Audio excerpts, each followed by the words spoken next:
Don't worry about it.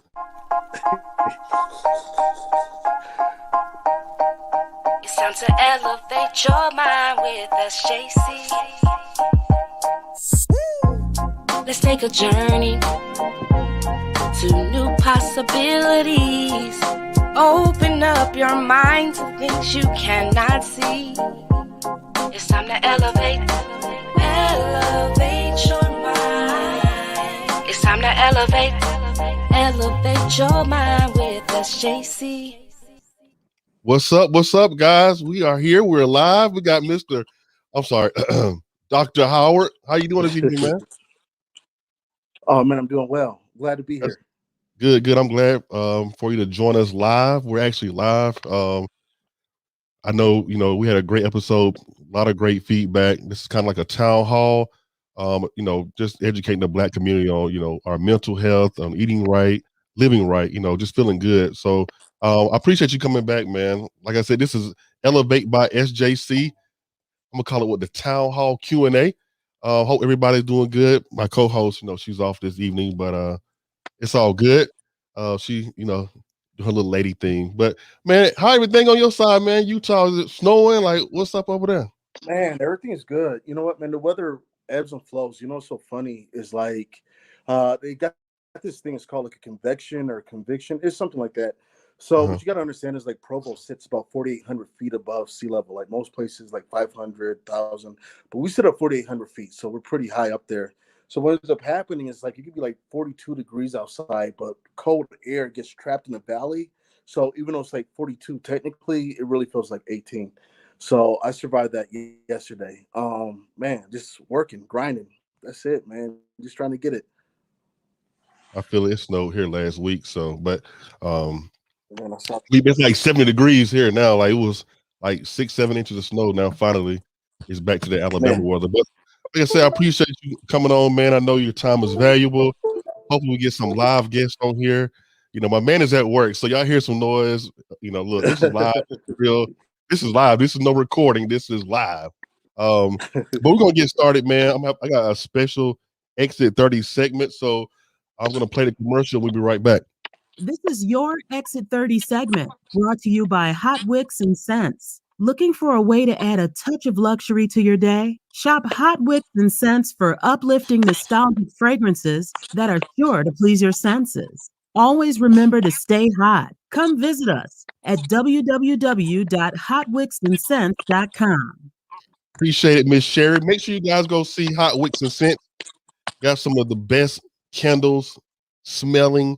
Man, it's dope. So make sure you guys go visit hotwicksandcents.com by Miss Tony Talks. I'm sorry, Miss Tony. She like to be called Tony Talks. But this segment's going to be different. Usually I say something motivating, but hopefully this motivates someone. This is very special to me. I'm glad he actually sent it to me a couple of days ago. Most of you guys, if you don't know, my father was the first the first Afro-American fire chief of Dothan, Alabama. So for this month, we're doing a special a moment in Black history of Mr. Samuel Crawford. Samuel Crawford is the executive director of the Dothan Housing Authority. Crawford, I don't know, he's an executive director of Dothan Housing Authority. Crawford's why is finding housing and home ownership opportunities for low and moderate income families. Prior to his assignment to house families, he was named the first African-American fire chief for the city of Dothan from 2000 to 2006, which was the capstone to a 30-year career in the fire service.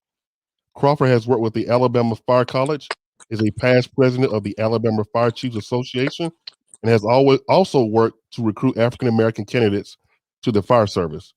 He is a past president for the Men's Civic Club, a community advocacy semblance of talented Black men who's worked tirelessly to create equality in our community. He is married to Deborah, and they have two sons, Samuel J. and Sylvanus E. Crawford.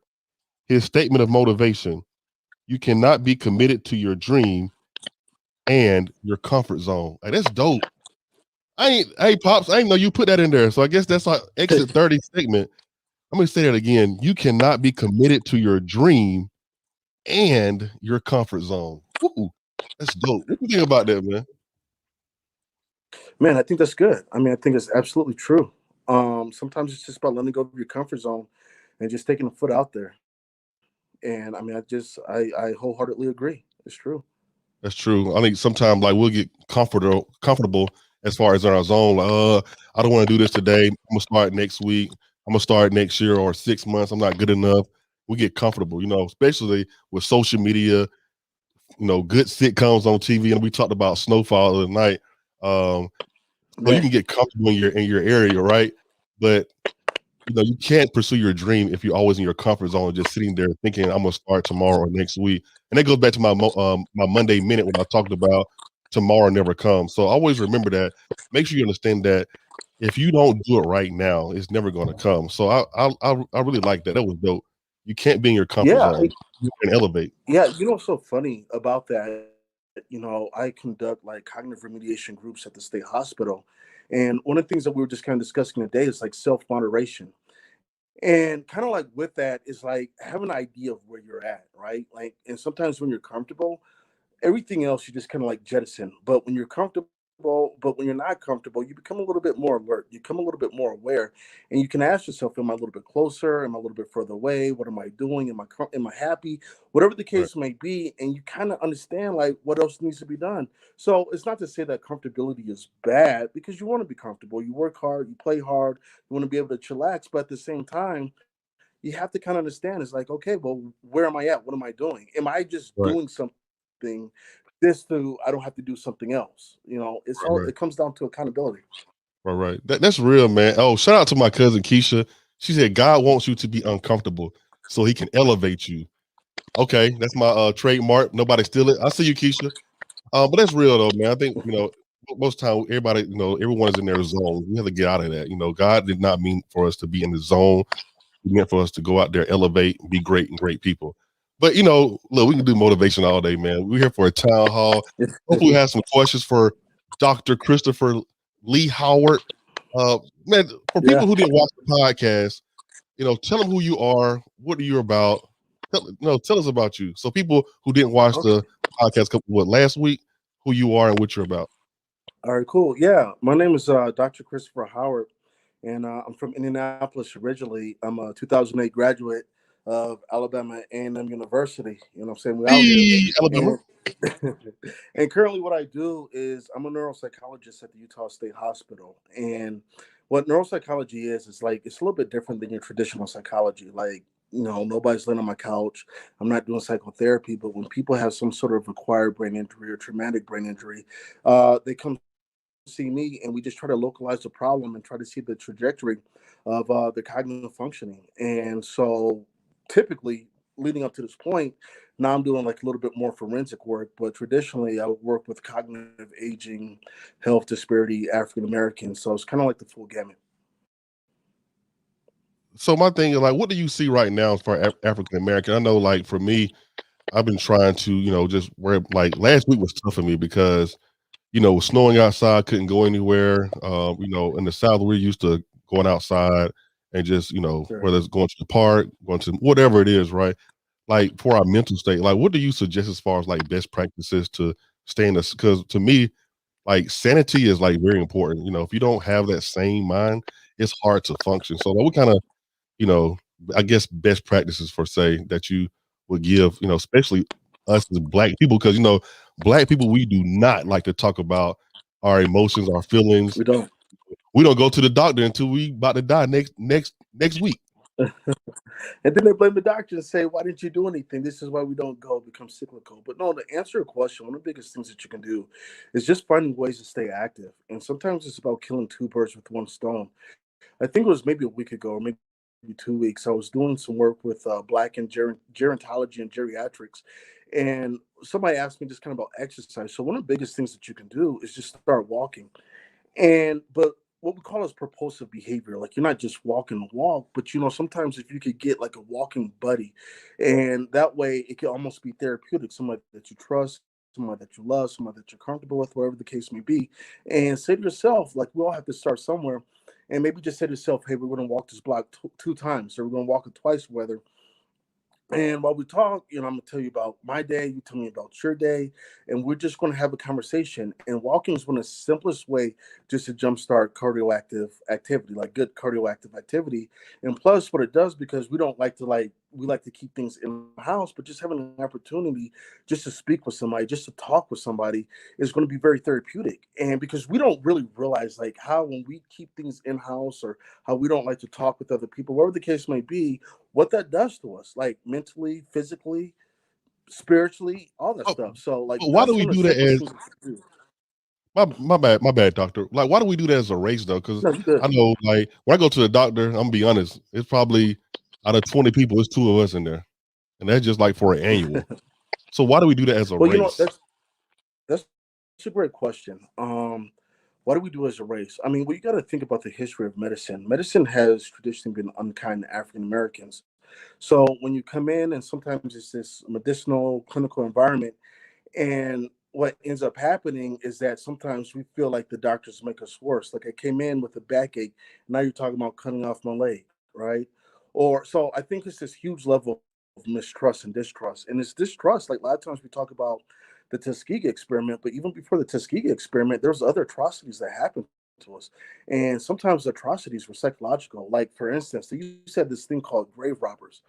And so the thing with the grave robbers would be where it's like when your family members, matriarch, patriarch, or the family, they have a funeral, and then the scientists pay you to dig up the body, and they would do an autopsy. And while they're just looking at it from a scientific perspective, you're like, that's my family member, and you're doing this heinous thing to. And what it does is that it makes you so very distrustful of just the medicine or medical environment. Like, I know that was probably like needlessly deep, but I mean, away from Tuskegee, because Tuskegee happened, but it's also these other atrocities that happened that really created like this huge distrust. Like, there's a research article where at the University of Virginia, they found like more than half of their students felt that African Americans have a higher pain tolerance than other groups of people. So if you think that Yeah, somebody has a higher pain tolerance, guess what you're going to do? You're going to do more things that are painful because you think that they can right, handle it. So right. I mean, it's within reason, but one of the things that I'm trying to do is that I'm trying to disabuse the notion that all medicine is bad and that we have to wait to the last minute, and that there's some preventive care that can be done that can help us so we can have a better quality of life. So I want to go into the Tuskegee experiment and how that ties to getting the vaccine. But we do have a question from a live audience member, Miss Lakeisha All Robinson. right, Her cool. question is, hey Lakeisha, her question is, why is it so hard for African American teens, kids to talk to their parents about their feelings like depression, etc.? Man, and you know what? That's an amazing question. I think with all teens, and we're going to get to African American teens and stuff, is because you're at this weird threshold, right? Because the brain doesn't finish developing until it's about maybe 25, 26 years old, or whatever the case may be. So when you think about 13, 14, 15, sometimes it's hard to put into words what you're feeling, right? Like, we know the general feelings, happy, sad. But when you're dealing with teens, it's like a continuum, because it's like sad, happy, like, right, partially sad, but you're kind of happy and different things, stuff like that. So what I found is that sometimes it's best not to lead the talking to teens. It's not coming at them, but just as an adult, it's always important to like let kids know that they have a safe space, because sometimes kids are worried about the repercussions. Like, well, if I tell you this, you're going to think different of me, or you're going to yell, scream, shout, fuss, whatever the case may be. And sometimes it's not that drastic, but because things have been left to fester, there we go, then they get a lot worse than they have to Get it be. out. So it's about finding an open space where kids can feel free to talk. Yeah, I'm thinking like, well, I'm older now. It was things I did keep with my parents when I was a teenager because I didn't want to tell them. I was afraid as far as what might happen, or whether tell. Most of the time people always, whether you're older, you're younger, whatever it may be, we always find like we want to tell people that's not like associated with us directly. Sure. Our feelings, our emotions will be going through, and the person that we're with, or our kids, whoever it may be. So that's pretty neat perspective. Make sure you guys do ask questions. That was a great question, Lakeisha. I'm sorry, but if you do have questions, with Dr. Howard, please feel free to put it in the comments, and he most definitely answer it. I did want to get back to the Tuskegee experiment. So Let people know what that is, and I'll follow back up about the COVID vaccine. Go ahead. Oh wait, you want me to tell you about the Tuskegee? Yeah, so like tell Oh, people who okay. don't know what it is. Yeah. All right, no, it's cool. It's cool. No, you know what, the Tuskegee experiment, like I think the biggest part that people focus on is like the whole syphilis aspect. And one of the things about the aspect is like, African Americans who had syphilis, they signed up to get treatment, right? But the treatment was a placebo. And I think in some instances they're getting like $25 in this makeshift insurance. So if they died, they were able to afford like a burial plot. They had like, $25. It was like these small gifts and stuff like that. And what ended up happening was that even when they found like a cure for syphilis, whatever, people still weren't getting it. And like just swaths of men and swaths of people and swaths of family like really felt the effects of syphilis because like if a woman has syphilis and they have a baby, then the baby's going to have like deformities and everything of the sort. So it just created this huge mistrust because it's like, man, like how could something go on for 40 years? You think about 40 years from 1930s to the 1970s, everything that happened. King was killed, or King was assassinated. Meg Evers was assassinated. Malcolm X was assassinated. Civil Rights Bill, you know what I mean? The Voting Rights Acts, women's get right to vote. Korean War, all these things happen, and all these African Americans are fighting, contributing to this country. And at the same time, America's keeping a documentation of what syphilis does to African Americans. And yeah, like there's another fact, but just saluted me. But yeah, so it just created this huge level of mistrust. And the only reason why people found out about it was because this journalist was just kind of snooping around or something else, and he found like what was going on, and he brought it to light. So, and it wasn't just like the American government, but the Right. American government like invested in so many different social structures in order to recruit African Americans. And that's crazy. Like if she never or the journalists would never found it, just how long imagine how long it went on. That's crazy. So I guess my question following I know it's a very sensitive subject, especially, you know, the times we're in now about the COVID vaccine. I mean, do you know people, and I'll share my personal feelings in just a moment, but people that they don't want to get it because they're African American, they're scared, or like what is people Yeah, overall I mean, you know like, what? It's so interesting because I posted an article on Facebook, right? I mean, because like, and this is kind of like the way that I think about it. Like, just I guess as a doctor or somebody who studies public health or whatever the case may be, is like always think about risk rewards, right? Because you hear like different like, and one of the things I really hate, like if you're not going to take it, cool or whatever, but don't be one of those people that has like no scientific backing and it's something like super duper abstract and you right, use that as gospel to like justify and try to convince other people also. Like don't do that. But I think about the risk rewards, right? Because people are like, I don't want to get it because scientific experiment, Tuskegee, Mississippi appendectomy, North Carolina appendectomy, just different things, stuff like that. Well, let me explain that. Mississippi appendectomy was African American women were going to the doctors in Mississippi and they would have their the words eluded me. It's been a long day, but they would have the reproductive organs removed so they won't have a baby because they felt like African American women were a problem. You know what I mean? So that was another thing that led to a lot of mistrust from the medical system and stuff like that. So I said that to say is like a lot of people feel like, oh, okay, well, this is really bad. I don't want to do it, whatever the case may be. But then we start looking at the data and you see that African Americans are very like strongly impacted by the whole COVID-19, and generally like the age rate of African Americans dropped by 3 years compared to other groups of people. It's like, okay, you don't have to take it, but you need to do something because the effect that COVID is having on us is terrible. It's like wiping us out.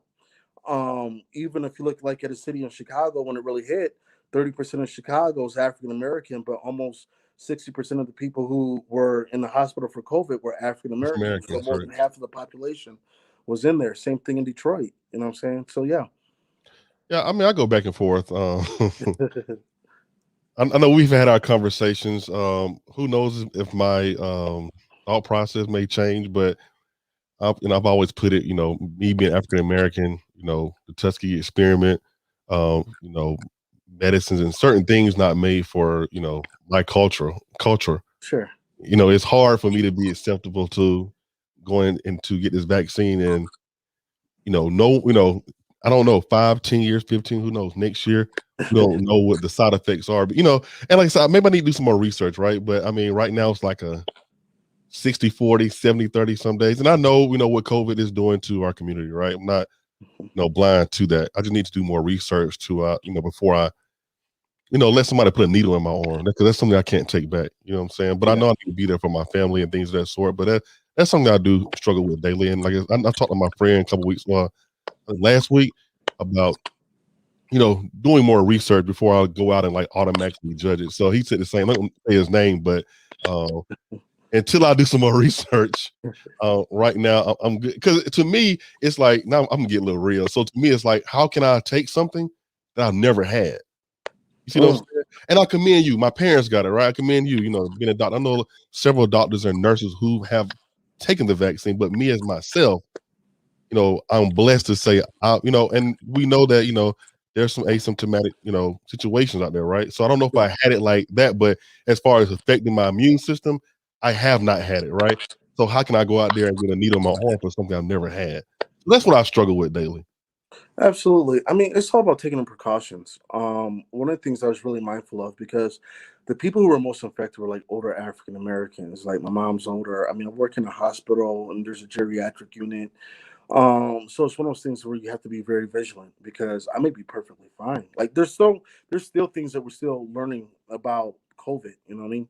But at the same time, it's just like, I don't want to go to my church or go elsewhere or whatever the case may be.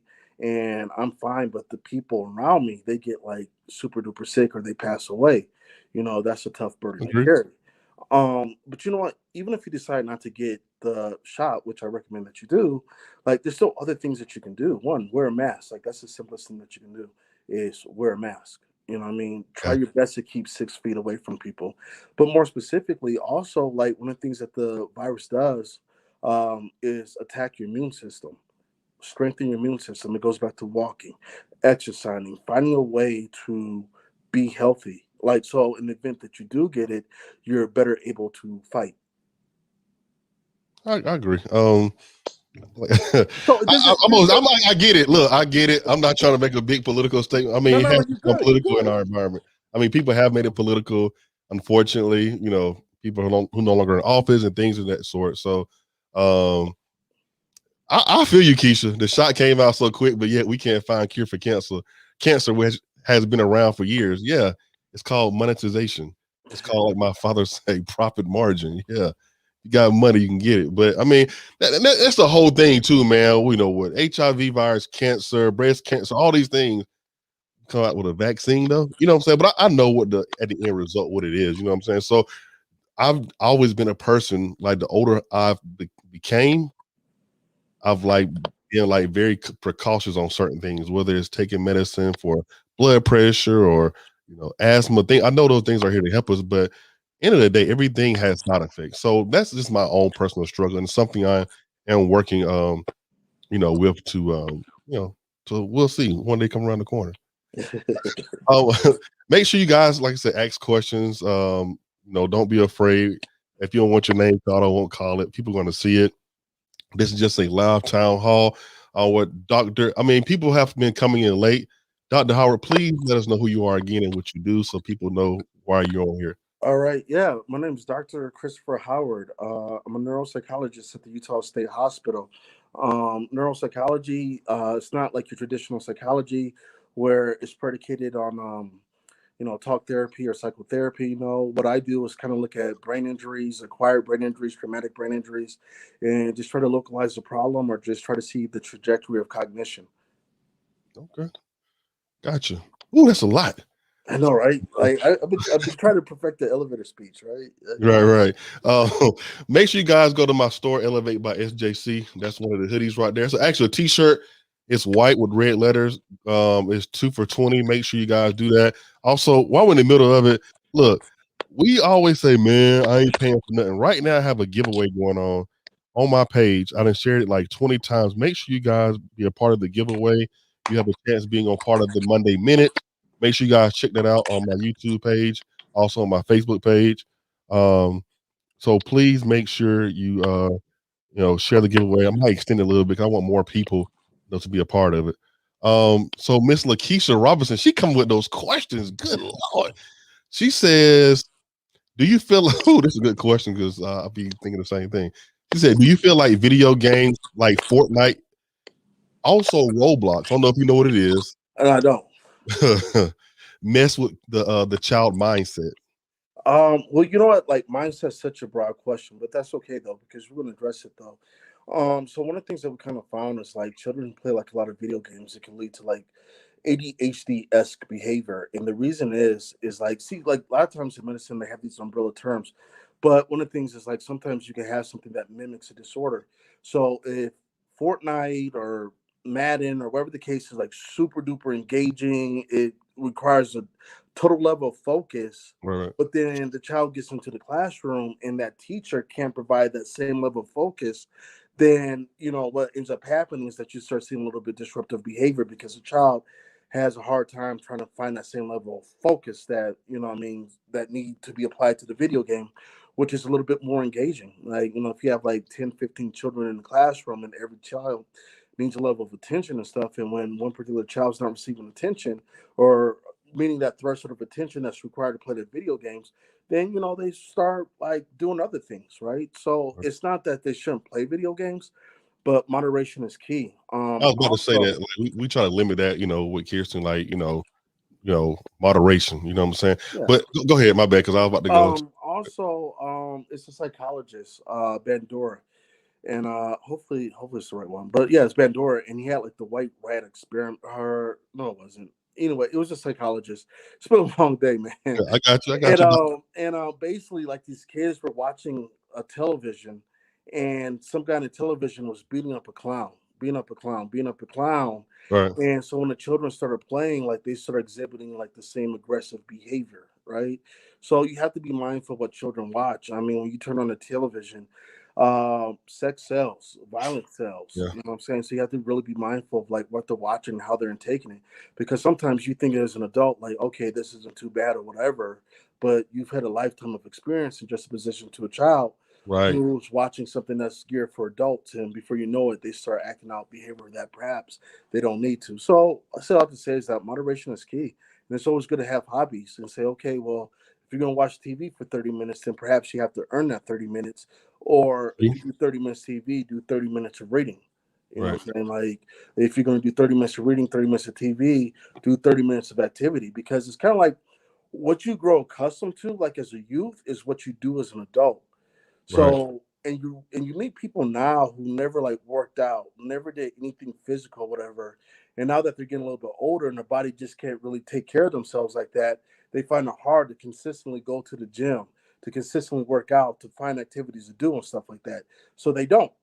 Right. But you start them out, train a child early and they won't depart. Train a child. Okay, Pastor. Look, I'm gonna do something different. I don't know if she want to do it. It looks like my cousin has so many questions, which I love. Keisha, if your hair is done, I'm gonna send you the code. I'm gonna let you get on here, and I'm gonna get off, and I'm gonna let you ask Dr. Howard some questions before I ask this question. So I know how y'all women are. My hair, I didn't gotta. So I mean, if you want to get on, let me know. If anybody wants to get on with Dr. Howard, I'll send you a code. You get in, I'll add you onto the live, and had that one-on-one conversation. Keisha, what you want to do? Why she do that? Because she'll probably take forever. Oh, she said, I'm currently at work. Okay, take 5 minutes. Does anybody want to go live with Dr. Howard? But we're going to take a commercial break. My favorite, we always like the being petty. Someone's on your chest today. So give me a second. We'll be right back. Your favorite segment, Say It With Your Chest, is brought to you by Elevate by SJC.com. Shop for the latest Elevate gear and watch the latest episodes. And don't forget, elevation requires separation. Back to you, SJC. Thank you, Miss Sherry. All right, so I don't got since I'm on the floor, I don't have anything. I'm gonna ask you a question in just a second. But I'm gonna say my petty moment, but something I want to give to everyone in life. I know where I work at. I think Dr. Howard knows where I work at, but discipline. You have to be disciplined. It bothers me as a person, maybe because my dad was I'm not gonna say he's very aggressive. My daddy he was a disciplined person. My grandfather, disciplined. My grandfather was military. My granddad was on my dad's side was a pastor. So I came from two different households with discipline. And so I guess that's why I'm always on the go as far as being disciplined and make sure you are, hold on to your tasks and complete it. So to anybody, make sure you are disciplined in what you do daily. Hold still, stick to it, get it done, because anytime you make an excuse is just another way of not want to be accountable. So if anything that you learned today on this podcast from Dr. Howard or me, be disciplined in what you do in life. I know it's hard to get up in the morning. Get it done. Be disciplined. If you're going to do something, do it like you say you're going to do it. Be disciplined. Miss Shirley Cops, I appreciate it. Dr. Howard, you got anything to say about discipline, or I'm sorry, anything about being petty or something that's on your mind before we get back to the top of the discussion? Man, preparation is key. Like with everything that you do, it's about being prepared. It's about preparation, man. I had a great cognitive remediation group today. And one of the things I was kind of talking about was like just the importance of planning, because one of the things that is always going to happen inevitably is distractions, whether somebody's calling you, you meet somebody, wherever the case may be. So it's about allocating enough time in your life to do what you need to do, but also being mindful that something else might appear that might be distracting. Because what ends up happening is that when we don't plan for things, then we become frustrated. And more times than not, we can't work on a frustration. It sounds True. good, it makes a good quote, but more times than not, we can't work while we're frustrated. And what ends up happening is that when we become frustrated, we make a bad situation worse. Either we yell, we scream, we fight, we fuss, put a hole in the wall, we standoffish, or whatever the Right. case, or we try to overcompensate. I mean, just plan. Like Look, planning is so key. I forgot who it came from, but I used to say this all the time. I still say it to this day. Hopefully, I say it right. I said it on a podcast like 6 podcasts ago. Proper planning prevents piss. Poor performance. I want to say that one more time. Proper planning prevents piss. That's right. Poor performance. If we didn't plan for this right, I mean, Chris was a little bit late, but if we didn't plan for this right, we wouldn't be on here. That's real, man. Like, that's just so real. And I just wish I don't know, it gets on my nerves, man. I just hate when people are not prepared. People are not disciplined. Like, that's what Elevate by NJC is all about, man. Just elevate, you get to the next level. And I don't want to wake up either. It's cold outside. You know what I'm saying? I don't want to get up, so I want to lay in bed. So I want to quit, but I know who I'm doing it for. So I don't know why people are, just something for real that's like irks my nerves. Be disciplined. Absolutely, discipline is key. Like just having a level of discipline. Right, discipline, makes all the respect. difference. Like, Right. It's so funny, man. Like my football team, like when I was in high school, you know what I'm saying? Like Catholic school, but we would like beat the city teams and stuff. And one of the things that they were more athletic than us, or whatever the case. I mean, not me, but whatever. Was just like we just have a different level of discipline. You know what I mean? Or when things and because when you discipline and you practice, like when something difficult comes along, like the first thing you do is not panic. What you do is just say, okay, like Right. How do I work through this? Like, how do I go through this? Like, shout out to my homeboy Shamario Skeet. What up, Skeet? We went out of town a couple weeks ago, and I was like, man, I had to do, it's my homie. So he was like, hey man, I need you to help, do something, right? And it was like a 5-hour drive. We went and came back. So overall it's like 10 hours, right? And I knew in my head I had to be disciplined. And that means going to bed early. That means getting up, getting enough rest, not staying up late, making sure that I'm good for him, he's good for me. So, on the way back, nobody falling asleep, getting in a wreck. And I know that seems small to people, but those things equal up to bigger things, right? And I had to be disciplined in my mindset, not staying up late, playing video games or drinking or whatever it is, right? So those are just things I mean as far as being disciplined in what you do.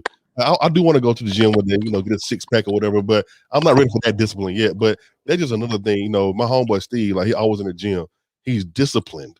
Yeah. That's what he does daily. That's the good thing about discipline. Go ahead, my bad. That's the good thing about discipline is like when you do it enough, that it's no longer discipline; it's a habit. Yeah, Like that that's real. transformation from needing discipline to it is a habit. You know what I mean?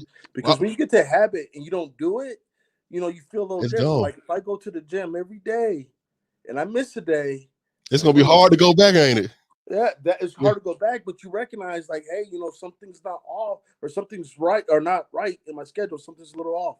That's real, man. Like I was thinking, like when I first started back in September, that's what 5-6 months ago. I was like sweating. I wasn't prepared, but now like this right now, this is practice. This is nothing. Starting a podcast, doing the back screen, talking to people on the screen, like this is nothing. I've been doing this. You know what I'm saying? I got a podcast coming up, by the way. If you're interested in it, elevatedbysjc@gmail.com. Yeah, I'm promoting myself. So now to me, it's easy. I can do this. I know how to do this. You know what I'm saying? And those things, whatever your gift and your goal is, you have to be disciplined. Janet said it earlier on Monday Minute. Shout out to Miss Gilbert, Carrie J. I don't know why you're not even on here. I'm mad at you. Anyway, whatever. She said it on the Monday Minute. Be consistent. Write it down on Monday. Put it on your calendar or whatever it is, and then follow up on Friday. Most people don't do that. Be disciplined. I'm sorry. I know that was a long. No, it's all good, man. But yeah, I'm gonna go back to the question Miss Robinson said. I know she'll kill me if I don't ask it. She said, "Okay, Miss Hawthorne, Miss Shirley, discipline is everything." Shout out to Never Give Up. Giving up is not an option. Past guest. Shirley, make sure you ask a question while you're on here talking about discipline is everything. Miss Robinson asked, she said, do you feel a child that is on ADHD meds need to continue to be on those meds when they get older, even when the child is on it for focus in class? And will it affect them later in life when they get older? Amazing question. You know what? Hold on. Before you answer that question, it's crazy. I'm sorry, I got me started. Dr. Umar Johnson used to, he said on one of his podcasts or something a long time ago, they quick to put black people on ADHD medicine, boy. Quick. Because we always the one talking about we messing up in class and things of that sort. And that goes back to the whole aspect of, being black in America, man. Like they are so quick to say we got a problem. Man, man, I know, choose your words. Go ahead. No. I mean, it's such a good question. So keep in mind, I'm not a psychiatrist, but I know enough to get by. So one of the things is with ADHD medication, it's a stimulant, and sometimes you got to be careful because I know I had classmates who, they would like use ADHD medication, Ritalin, Adderall, there's a couple others out there and stuff. And granted, not all ADHD medication is built the same. So if your child's on medication, it's good to have a conversation with your psychiatrist because some of it's like immediate release where you automatically feel the effects. Other times it's extended release and it just works throughout the day and it just gives them a level of focus because sometimes what ends up happening is like when you're trying to adjust the meds, like you could give somebody like Adderall, Ritalin, ADHD medication, and it's so strong that their focus becomes like super duper rigid. Like they can focus, take excellent notes, but if you ask them 2 + 2, their cognitive thinking is so rigid that it takes them a while just to like kind of configure that. So it's important to be mindful of like what type of medication they are on and making sure that the dosage is right if that's the route that you want to take. Also, another thing that to be mindful of is developing coping skills. Sometimes kids just don't know what to do with their energy. You know what I mean? So they're moving and they're twisting and they're turning. And sometimes a part of that is that they have a very weak core system. So because the core system is not stabilized, it causes them to move a lot and different things of the sort. So it's like, get your exercise. Like make sure you have structured exercise also.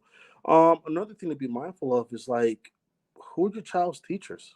Like, because a lot of times African Americans, we have this notion that, hey, instead of going to and then listen, I'm not there yet, so I'm not trying to tell anybody what to do with the kids.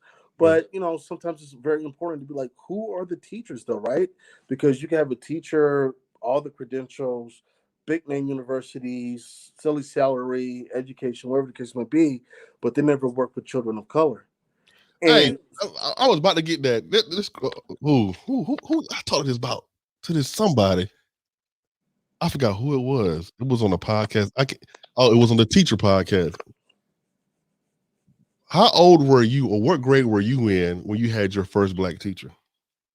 I mean, it's different because my mom was my first black teacher, but I had her since I got you. 1995. But I had her like when I was a junior. But I guess I mean, man, maybe Coach Lloyd, but he was a football coach, and we So really that ain't do so nothing in look, his that's another thing. class. What did he teach? I'm He about to get into something. What did he teach? I mean, he taught computers. I mean, I don't know. I mean, it wasn't one of those classes. I mean, we're Facebook buddies, but That's what I'm saying. No. Let me say this. No disrespect to yeah, no any teacher out disrespect, there. man. I got some male teachers coming on here because I left them out last time. I'm grown now. My parents don't pay my bills, so I can kind of say what I want to say. Still have a job, so I have to be respectful. But I didn't have my first actual teacher, right? Until I was in like, that was my black teacher. I had a teacher, he taught like I think like physical education class or whatever. I'm talking about in the classroom teacher though. I was in 9th grade. Really, in Dothan? D. Dothan. That's wow. I don't know if it's changed, but when I was growing up, I think my first teacher was 9th grade. Now, I don't know if my mom on here, I don't know if she watching TV. Correct me if I'm wrong, but it was 9th grade, brother. Keisha, what grade were you in when you had your first black teacher? I think it was 9th grade for me. So, and why, I don't know what she's doing, but why is it important to have a teacher of the same skin color? Oh, absolutely. Representation matters, right? I mean, think about like the gestalt of it, like right.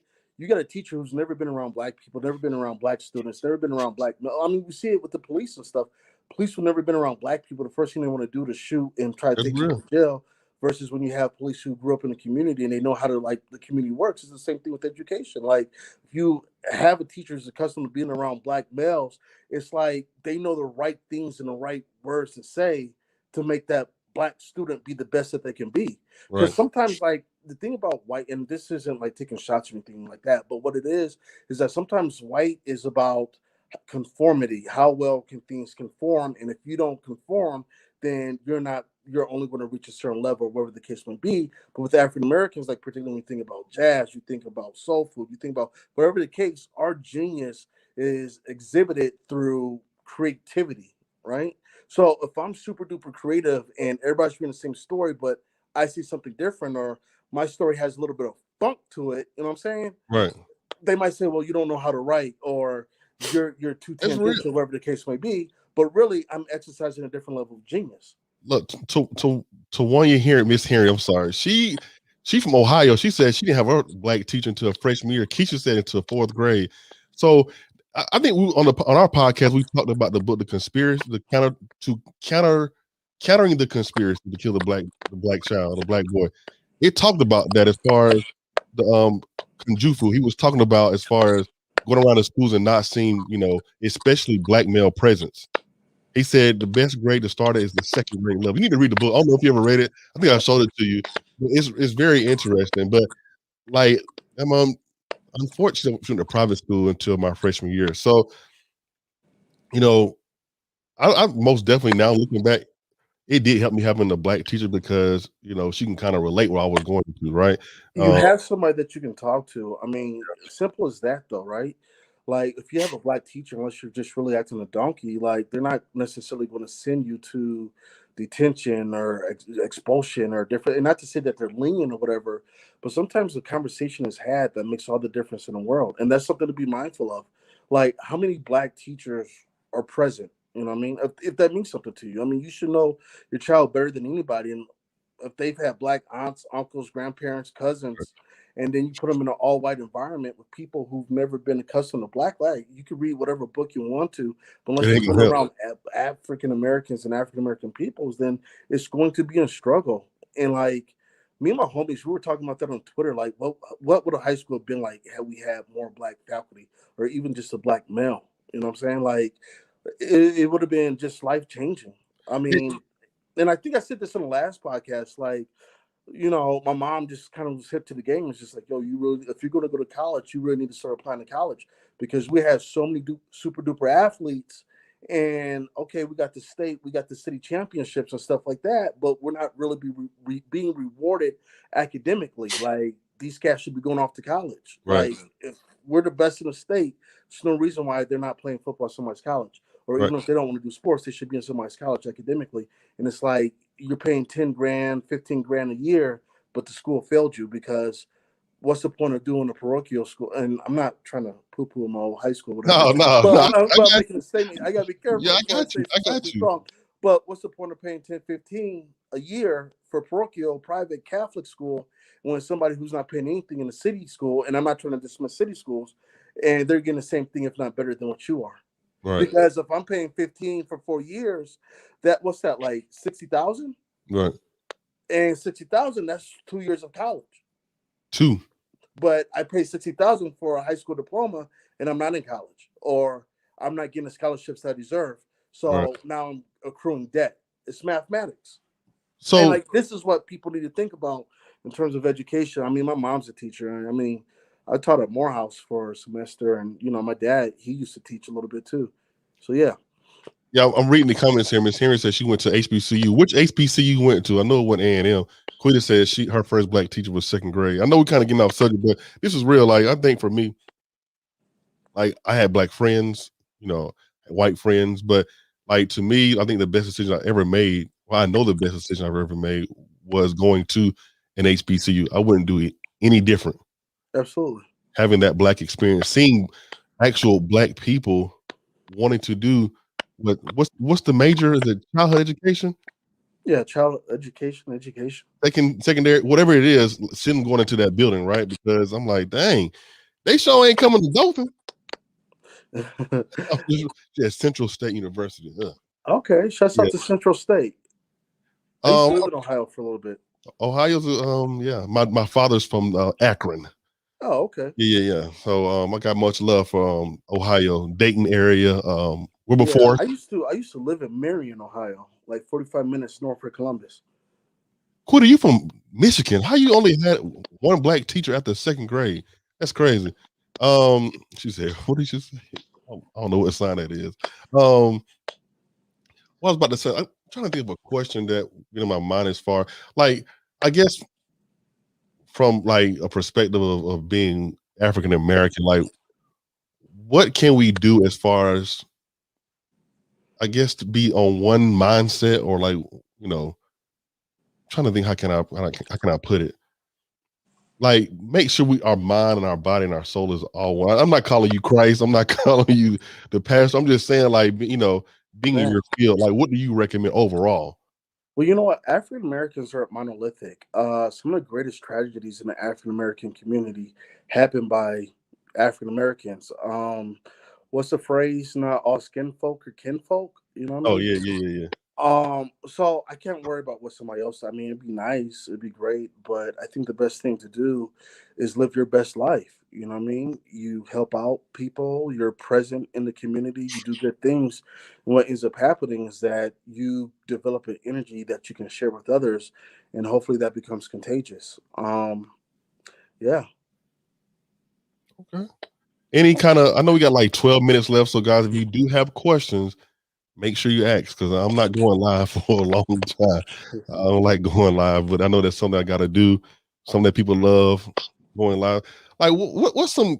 We had great conversation last time. Like, what's something that, like, I'm not gonna say irks you, bothers you. Like, what is something that you want to see our people do better at? Be great at?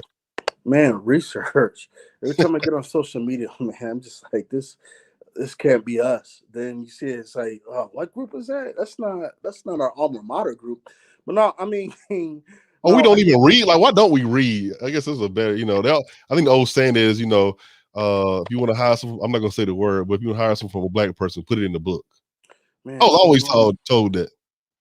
I mean, honestly, like, to a certain extent, like, reading's so weird because it's something that I guess our generation to a certain extent takes for granted, but generationally, not everybody had access to education and books and stuff, right? Like, even like, remember my mom was telling me she grew up in Detroit, and she was just like, man, like, education was emphasized, but wasn't emphasized. Like, if you wanted to do it, you could, but so many men were just like, yo, like, the moment I graduate, I could go to Ford or Chrysler or wherever and get a like manufacturing job and make good money like right out of college. So education has always been disparate in our community. Like it's never Yeah. really been easily accessible. And as a result, we find other ways to like develop living. But I just really think like critical thinking skills. That's it. Like do the research. You know what I mean? Because what happens sometimes is like people find something interesting but they're uncertain of it. So they just throw it out there to see what Mhm. other people are going to say about it and they try to form their opinion that way. And And they'll perhaps believe that it so works, quick. Like, bro, have you but read on this stuff? it makes you look like an idiot. Yeah. Like, bro, you really post that? Like, stop. All Let right. me stop. Let me stop because now I start to sound like an elitist. But man, just read because people are like, oh, well, you got a doctor and you think you're better. No, I don't. But you know, I mean, I just really encourage people to read and critically think. And if you're not sure, in private, ask people who do know. Right. Miss Shirley Cobb said we do read. I do agree. Like majority of us, we do read. But I mean, sometimes, or I can't say the percentage, but people they rather have opinions and facts. I always tell people all the time, like, look, do you have facts? If we went to with the court tomorrow, do you have facts? Reading your discipline, like if you know nothing else, like whatever you do, you should at least be knowledgeable, right? Like one of the worst things in the world is like somebody who works or does something, Mhm. but they don't know, they can't discuss it, describe it, or anything about it. And it's just kind of like, man, what are you doing? Look, I know we talked about it last time. Like, what makes you different? Like, I know you said, I know you personally, know you over what, 15 years, 16? Yeah, I know you're pretty old guy. But what makes you different from other doctors or other African Americans in your field? man, because I love black. Like that's it. You know, it's so funny, man. They just had this International Neuropsychological Society conference or whatever the case may be, and they were just like, "Oh, we can't recruit blacks and we can't whatever the case may be." But you know what, man?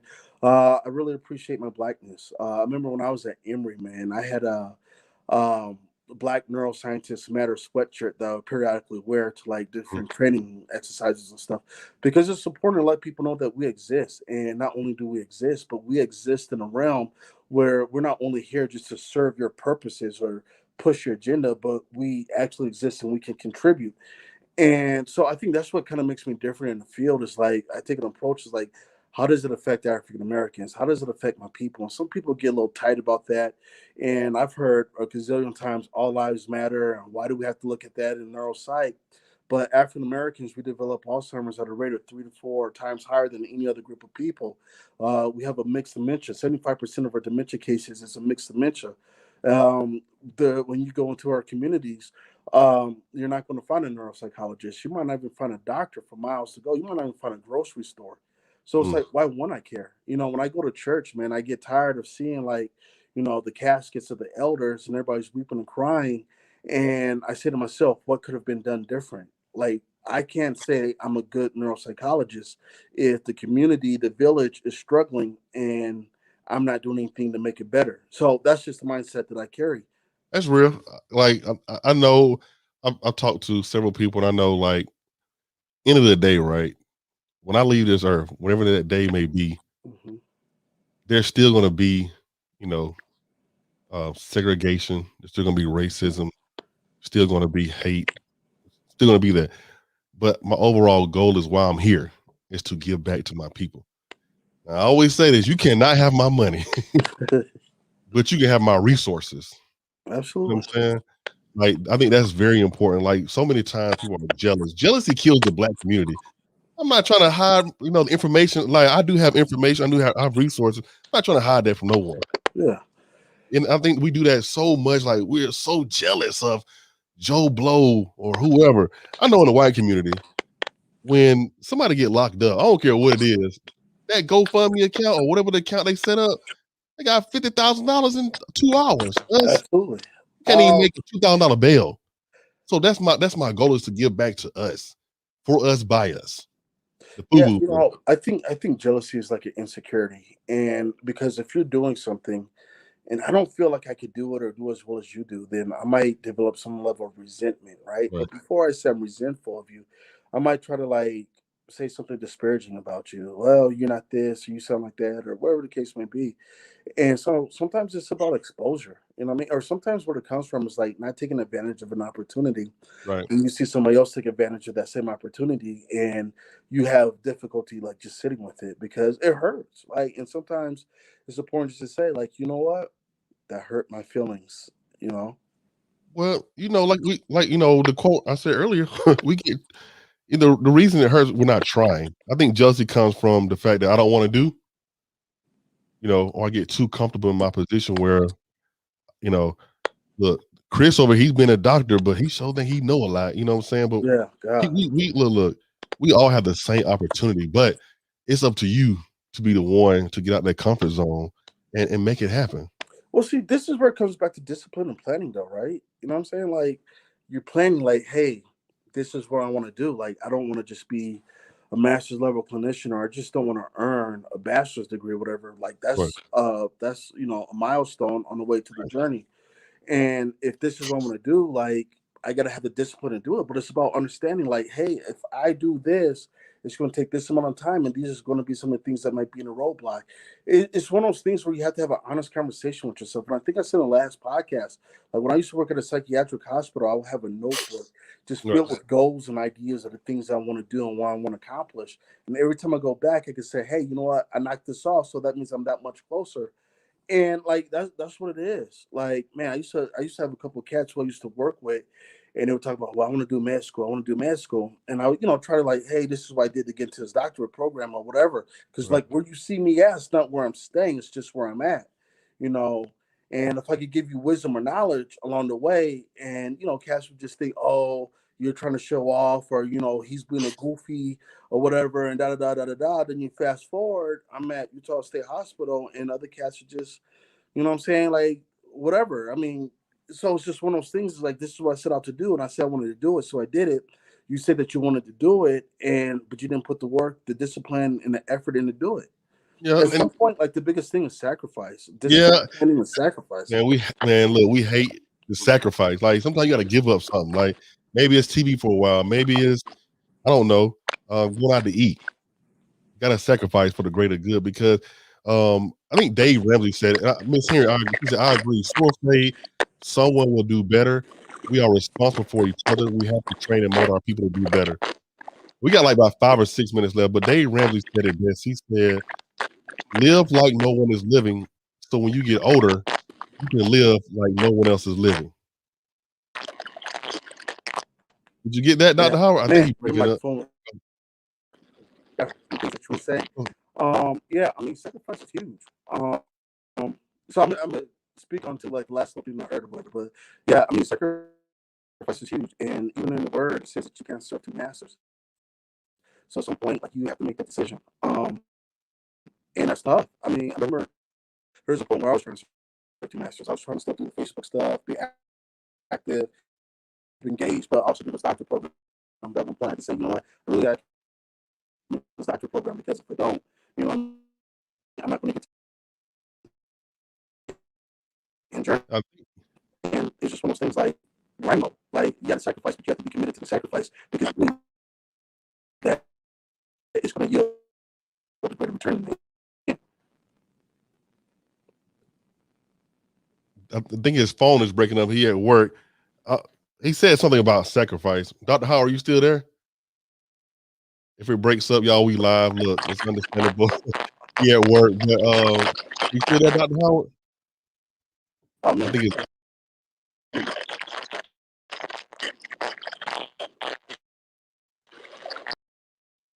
I think his audio was messing up. Sorry guys about that. Like we was live. Sorry about that. Y'all know we live. I mean, it's real life. But if he's not able to get back on, it's fine. We appreciate you guys coming on. I did want to go back to a comment that Miss Henry said. She said, I agree. So afraid someone will do better. We are responsible for each other. We have to train and mold our people to do better. So my challenge to each and every one of you guys, once again, first of all, I do appreciate you guys coming on. I think he's about to come back on, but I do appreciate you guys coming on today. Couple things. Make sure you guys check out that Monday Minute. I see like a couple of views. This Monday Minute is for you guys. I think he coming back on. Are you good over there?